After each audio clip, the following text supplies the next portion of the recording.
Welcome to Bujji moral stories. ఒక అడవిలో స్నేహితులైన తోడేలు, కోతి ఉండేవి. తోడేలుకు ఒకరోజు మేక మాంసం తినాలనిపించింది. అడవి పక్కన ఉన్న గ్రామంలో చాలా మేకలు ఉండడం గమనించింది. రాత్రి అందరూ పడుకున్న సమయంలో ఊళ్ళోకి వెళ్ళి మేకను ఎత్తుకుపోయేది. ఇలా రోజుకొక మేకను తెచ్చుకొని తినేది.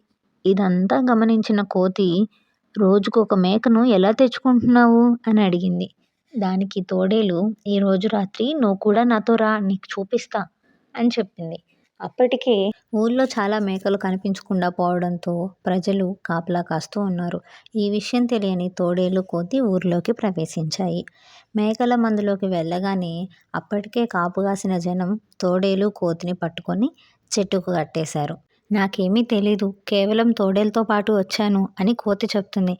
అయినా సరే ఊరి జనం వినడం లేదు. అందుకే చెడ్డవారితో స్నేహం చేస్తే మనకే నష్టం కలుగుతుంది. ఇలాంటి మరిన్ని వీడియోస్ కోసం సబ్స్క్రైబ్ బుజ్జి మోరల్ స్టోరీస్.